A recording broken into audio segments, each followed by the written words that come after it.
Ilocos Norte. So, let's do celebrate here. Like sa pagdating ko na malakas ang ulan. 24 hours walang pagod ang ulan.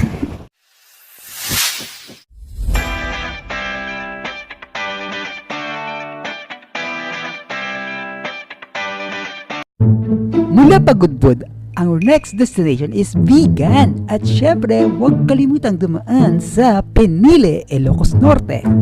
Isa sa mga dinadayo dito ay ang Sophia's Garlic Stand. Meron silang mga bilihan dito ng mga Bango! Ilocos region is the country's biggest producer of garlic today, and this local garlic known as the white gold of the Ilocos. Akala ko great.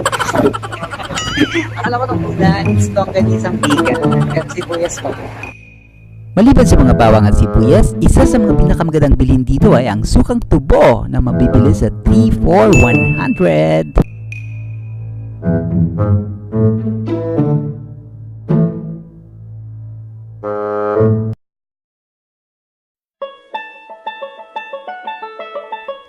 And finally, we're here in Vigan, Ilocos Sur. At dahil tanghali na kami dumating, Super Tom Jones na kami.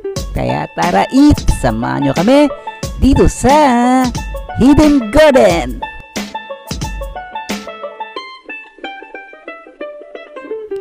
Hidden Garden started out just a simple landscaping project for the owners, but has since grown to a restaurant serving the best of Ilocano dishes.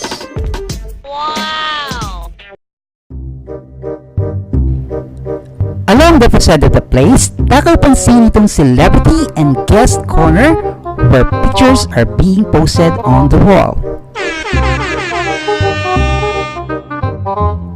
Among the celebrities, andito si Dimples Romana and of course, the ever-gwapong si Gabby Concepcion among others. Next time, nandito na ang picture ko.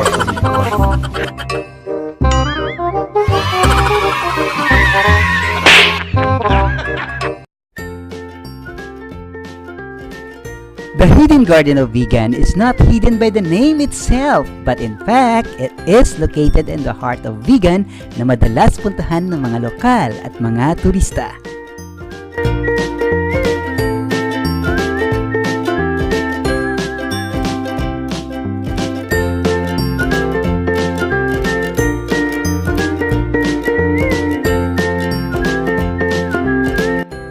Hidden Garden in Vigan is a place where history, nature, and food meet. The Hidden Garden is a place for food lovers. It offers Ilocano dishes, something worth trying out. Syempre, andyan ang warik-warik, igadu, bagnet, and of course, puki-puki. Yes, you heard it right, puki-puki na gawa sa talong. Okay, so after namin kumain doon, dito pa rin kami sa Hidden Garden. Siyempre, ikot-ikot muna. Dahil ang ganda ng kanilang mga view. Here, you see. Ayan, napakita ko sa inyo ang mga view dito. Dito sa Hidden Garden, marami ornamental plants that are for sale. Perfect for those who are planning to start their own gardens. Hello and welcome to my garden.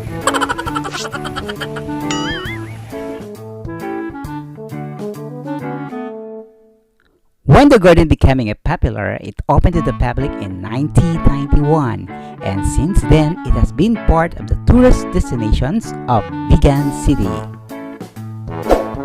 So guys, don't forget to hit subscribe and the bell notification if you want to be updated on my hanas and may ganap sa buhay. This is Eric the Explorer saying thank you for watching.